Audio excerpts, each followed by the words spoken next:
up? Hey guys, how Hi. have you been? Okay, welcome to Podcast for School Kids. And so, as you know, I often say it's just honest, feel good, fun, freewheeling conversations with people who are changing the world. And so, you guys genuinely are changing the world. And the last time I saw you, it was at the High School Achievers Program, the cohort of 2018. And since then, I mean, a lot of time has passed. So these two twins, I have a very, evocative image of you two just talking about social issues and being so out there, which was great. So I think before, I just begin with this, I would just like to say that, people often perceive that young people are going to change the world, but you two, you're already doing that.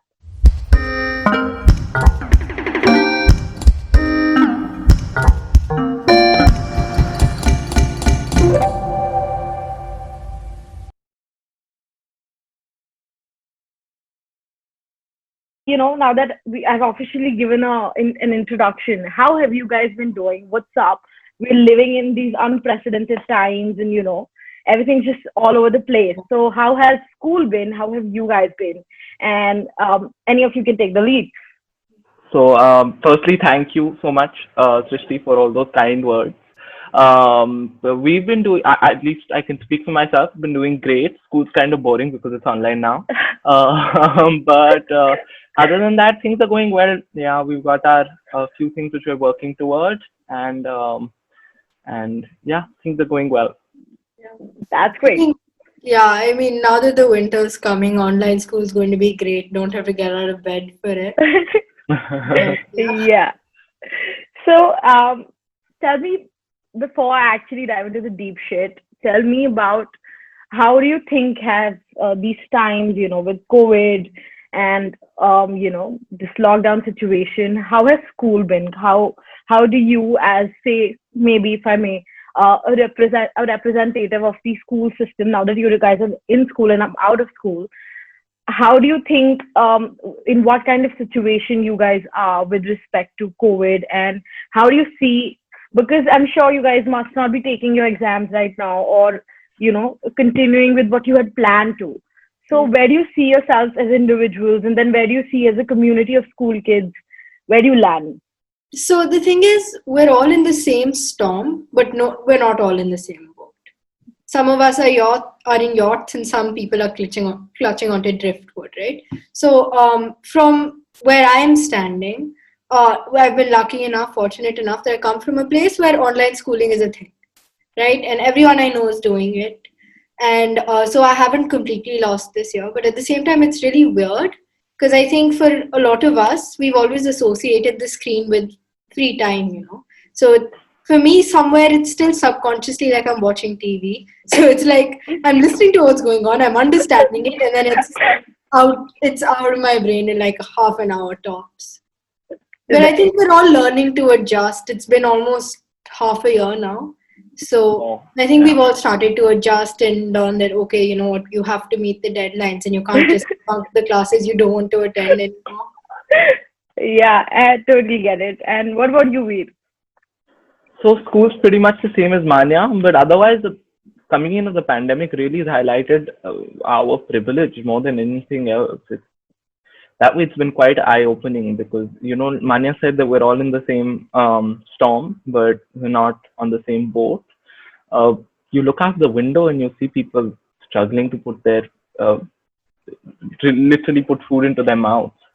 So that way, Right. it's been quite shocking, quite you know not very. I wouldn't like to say that it's been interesting, but it's been eye-opening to see what sectors of society have dealt with the pandemic in different ways. So yeah. It's great that already you guys are talking about privilege, and it's something that most of us don't realize. So, if I were to ask you guys what is privilege and how do you guys think one can check their privilege and understand and recognize their privilege more so. So, what do you guys think is privilege, and how do you kind of, if I may, as privileged elites, plot yourself on a map? Okay, so I think privilege, put very simply, is one of those things which helps you achieve what you want, irrespective of any other factor which everybody goes through. So irrespective of hard work, irrespective of talent, it opens you up to opportunity. That's the baseline of what privilege is. And I think that the simplest way to check your privilege is just to be observant and to be open to your surroundings, and see and compare yourself to those who are perhaps not as fortunate as you, or perhaps who live even in your ecosystem, and extend your observations to outside of your ecosystem as well. And so that's what I'd like to say. So here's the thing. Privilege is not something to be ashamed of. I mean, it's not like be like arrogant about it. Don't be ashamed of it. You know, I'm a cisgender heterosexual female. I recognize that 2 out of those 3 things give me privilege, right? I don't have to be ashamed of any of them, right? But at the same time, I need to recognize that it makes the race of life a little easier for me, right? And privilege to me is things that I don't have to think about. I'm an upper caste person, right? That means that for me, caste is irrelevant in my life. Caste issue, I have never been able to, I've never seen in my day-to-day life caste problems, right? I haven't. But that doesn't mean that if, say, I have a friend who belongs to a lower caste, comes to me and says, you know, these are the problems I face because I don't come from such a high caste. That means that I need to recognize the fact that I have not faced this problem because of this, right? And that's not saying that my life hasn't been hard or I've never faced any problems. It's that I haven't faced it because of my caste. I haven't faced, say, discrimination because of my lighter skin tone, right? So I think that's what people need to recognize. Yeah, I mean, both of you said like extremely nice things, and it's actually a very valid point that we should not be ashamed of our privilege. We should rather recognize it. And it's very important to be aware of it, because privilege doesn't come with any prerequisite, right? So the fact that you have privilege should not make you feel anything at all. You should acknowledge it, and if you feel like there is someone else who you can extend your privilege to, then you can, and you should, in my opinion, extend your privilege to someone else. But I think that's about it as far as privilege is concerned. Right. So go ahead. One thing. Go ahead. We need to use our privilege gives us a platform to speak, right? And I think a lot of people, when they say, you know, use your privilege to talk, they use it incorrectly. And when I say that, I mean that it does. If I am, supposing I was a guy who was given a platform who has a platform, right? And I choose to speak about female rights. I don't give my perspective on it. I take the voice of females and I amplify those. So I think using your privilege for good, using it correctly, it's a very complex system. But these are just, I think, some of the, highlights of it. Yeah. Right. So, again, great points made. So I particularly remembered Manya got, while we were at High School Achievers program, Manya got this, she got the tag of the first lady of feminism, which I totally love, by the way, and I think it is justified. So you mentioned that being a cisgender heterosexual person is your privilege. Right. Now, I understand what cisgender heterosexual person means in terms of privilege. I want you to maybe shed a different light on gender equality and feminism, and then I'll move to Veer asking his role as a man in this entire feminist movement. Go ahead, Manya. So first thing, cisgender heterosexual. So under the tag of the LGBT community, you have people who identify with non-traditional gender identities and non-traditional sexual identities. And while they fall under the same banner of queer people, the problems and they face are very, very different. You can't lump them all in the same group. I think the only reason that we are a part of the queer community is because they've all faced the same rejection, right? And they've all faced the same, maybe not the same prejudice, but the same rejection. I think that's a good way for me to put it. So when I say I'm cisgender, I mean I identify with the gender that was assigned to me at birth. For this, it's necessary to understand gender and sex are two different things. Yeah. The sex is the chromosomes I have. My gender is what I identify as. I identify as a woman, right? Your expression. Yeah. Not Gender identity and expression gender, they're two different. gender identity and biological sex are again two different things, and then Yeah. gender expression is a third thing, Yeah. which third then thing. becomes feminine, masculine, androgynous, whatever. Your Yeah. gender identity would be, female, male, non-binary, and your sex would be male, female, intersex, right? Right. So I was lucky that not only was I born into the gender binary, I was assigned the correct gender at birth. Trans people, non-binary people did not have that privilege, right? And because of that, a lot of doors have shut for them. A lot of job opportunities, they face a lot of discrimination. They're not welcome a lot of the time, even in their own homes, right? So I think the first thing was gender, sex, two different things. Yeah. There are more. Because when you say gender equality, you're talking about all genders, right? You're talking about people who are gender fluid, non-conforming. But specifically, feminism, I think, has come under a lot of fire because a lot of people confuse it with misandry. So misandry is the belief that women are superior to men. That is not feminism. The reason feminism even has feminine, which by the way you can't be mad about because humanity is all mankind, okay? You can't be mad. Right.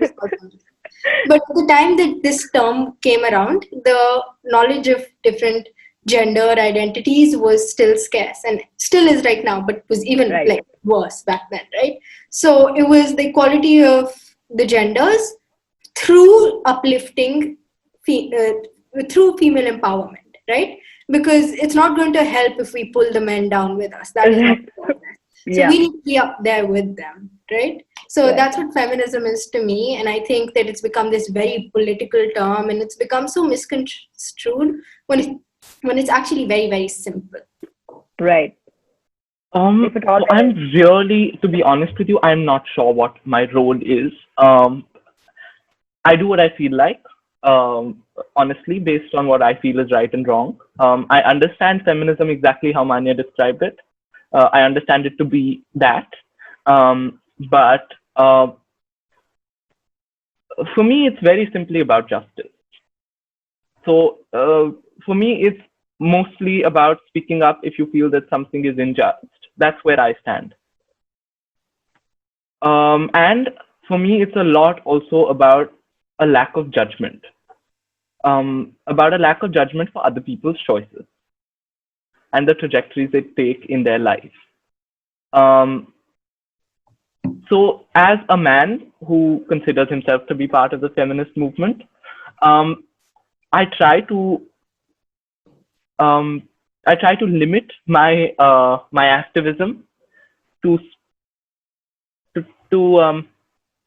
agreeing with people or agreeing with people who disagree, because I feel that, and Manya said this earlier as well, that I, being a man, might not have the position in society where I don't think the feminist movement needs my original opinion.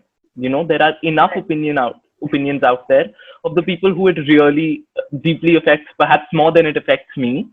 Right. So I consider my role in the feminist movement just to be to agree with other people. Yeah, I kind of agree. There's a lot of mumbo jumbo. There's an entropy of information that's going on right now. So yeah, that makes a lot of sense that your role is restricted to kind of just agreeing or disagreeing with it. And yeah, I am sure feminism doesn't need anyone's of our original opinions. There are a lot of opinions already in the air. So that's that. And now I think I'm going to just sediment this conversation, and I'm going to, ask you guys to maybe travel, say about 10 years back. Take me to your childhood. You guys are twins, and I understand that you guys have been landed in the same position, same situation, same circumstances, possibly at all times. And so take me back and let's add a little spice to this conversation. Tell me your instances, your childhood experiences that kind of have molded you over the years, and how has life been? And Life's been pretty also, great, honestly. Yeah. yeah. Now that we reflect on it, it's been pretty great. But I think I think the thing that I take away most fundamentally from the things that have shaped me is, of course, first of all, my parents. I don't think I would have been the person I am if either of them had been even slightly different. And I think the biggest thing I take away from them is their morality. I mean, we talk about values all the time, but values can change. But I think my moral compass is as strong as it is, and I feel as passionately about things that as I do, because not only did they give us a very strong sense of what is okay and what is not okay, but they've also enabled me to grow into my own ideas. They've allowed me to voice my ideas at the dinner table, and that's a privilege not a lot of women have, right? So I have been very, very lucky to have parents who have supported me and heard my voice. And that in turn has allowed me to be strong opinioned and strong willed, right? And I think you need people to hear you out. And I got that at home. Other than that, I think you choose who to hang out with, right? You choose your friends and stuff. So I think the people you surround yourself with is important. You surround yourself with positive people, you will be a better person, less toxic. I wow. think just be careful. Do you guys think toxic is like millennial lingo or something? It's a lot in use right now. I think I with would love. slang, I don't know if you can attribute it to any generation. I think Yeah, I mean, but toxicity has it's been there been. forever, yeah. But I think that Yeah. we use it well. And we don't shy away from using it. Yeah, which is great actually, which is great. Yeah. So Yeah. Veer, your turn now. Go ahead. So, childhood's been great, great parents, fantastic teachers. I came from a school which encouraged discussion, which I've come to realize now that not a lot of schools did. But so we went to step by step, the step by steps in Noida, and there was fantastic faculty which encouraged questioning, discussion, all kinds of things, opened you up to, exposed you to a lot of different kinds of arts, crafts, a lot of fun stuff. So I think that contributed to both of us then in the future becoming activists. We actually grew up in a house which was right next to Jahapana Forest in Delhi, which is a massive, I don't know how many acres it is, but it's a massive forest right in the middle of Delhi, and it has nilgai and like so many birds and animals and stuff.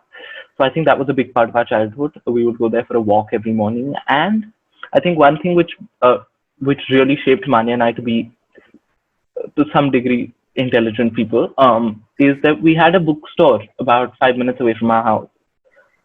It was called Eureka Books. Eureka. It was a bookstore for young people, and we used to read a lot. We used to read a lot, and a lot of rubbish also, but a lot of just interesting books. And to be honest, for a 7-year-old, 8-year-old, Roald Dahl is quality reading because it Totally. opens you up to like different worlds, even his poems. If you look at television, his poem, I love it. Or so I think that shaped large parts of our childhood. And living together as twins, being in the same situations was fab. Because firstly, you always had someone else to blame, even if you were in the wrong, which is never a bad place to be in, especially when you're small. And you learn how to give and take and share and compromise a little, but know when to assert yourself. Also, there's no Um, power dynamics, right? You're both the same age. So no one's yeah, telling the other one, we found you in a trash can. yeah. So, moving on actually to climate action, and where did it start? How did it happen? And more importantly, why did you guys think that it was the right thing to do and it was needed? And what happened? Why did you guys, was there an instance that led to it, or just a realization that, things are in pretty bad state? How did it happen? Yeah, we had like a pretty. I don't think we had a moment where we decided that we wanted to be activists or fight for the climate or feel for the climate or something which really woke us up. We kind of grew up around it. Our nani she grew like 50, 60 different types of plants in her house. We grew up next to Jahapana forest, which was fantastic. We had, a lot of exposure. We used to go bird watching. We used to Sultanpur Bird Sanctuary or, places, yeah, and places like that. So it was fun, and we just felt connected to it. And I think anger for it started. So I don't know if I've ever shared this before, but our mom is a big time activist. Like in terms of like she doesn't really she's Yeah. not really that kind of an activist, but she's like, like so there was. So I remember I think probably my first exposure to a citizens movement was in Delhi, where there was something in the Alaknanda Mega Mall. There was a okay, hang on, sorry. Let me start from scratch. So our mom was a big time activist, not maybe in the truest sense of the word, but she exposed us to citizen activism and citizen outreach very early on in life. So she kept doing a lot of things. For example, when the Chennai floods happened, it happened I think a month before Onam or something. So she flew down 28,000 saris to gift to women who were affected by the floods. And these were donated sarees, which were like new sarees. Like we were like, don't give us old stuff. People had gifted saris to us to take down there and gift to women there, and in Alaknanda there was a mega mall which was being built by Reliance, which was touted to be the biggest mall in the country, and she got together with a bunch of citizens, Joined the including the movement. late Ashutosh Dikshit, who was a real champion for citizen movement. Yeah. I know about that. Yeah, he's a phenomenal man. So Yeah. she got together with a group of people and she fought for it with like all her might, and that mall project stopped because it was illegally acclaimed the land where they were going to make. It was meant to be a sports complex, and so it empowered us to know that what we thought could genuinely make a difference to people who only appeared in newspapers. You know. It gave us the idea that we can make a change. We're not helpless, and protesting is not useless. As long as you have enough people fighting for your cause, you can actually go ahead and make a difference.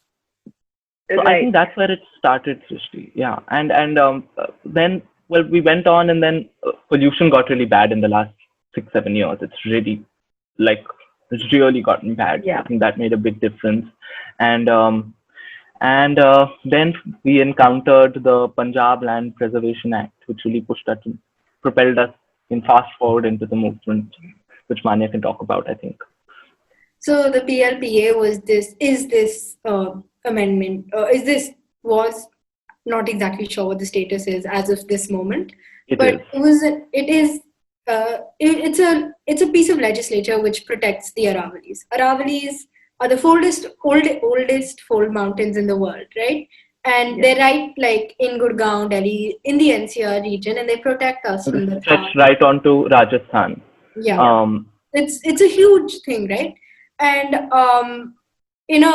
Veer and I are in Haryana now, and it's a state with less than 3%. It's a state with 3 point something percent forest. 3.59% forest cover. Right, yeah. And 60,000 acres of that forest cover was amended in Feb 2019 to open that land up for real estate, right?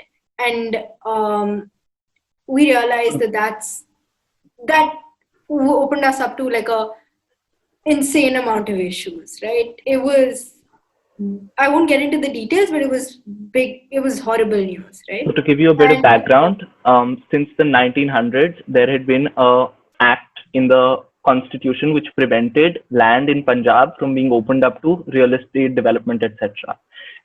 On the 29th of February 2019, a bill was passed in the Haryana state legislature, which essentially took away all the protection that our forest lands had and opened a whole mountain range up to mining, up to building malls, residential complexes, etc., and to community activity.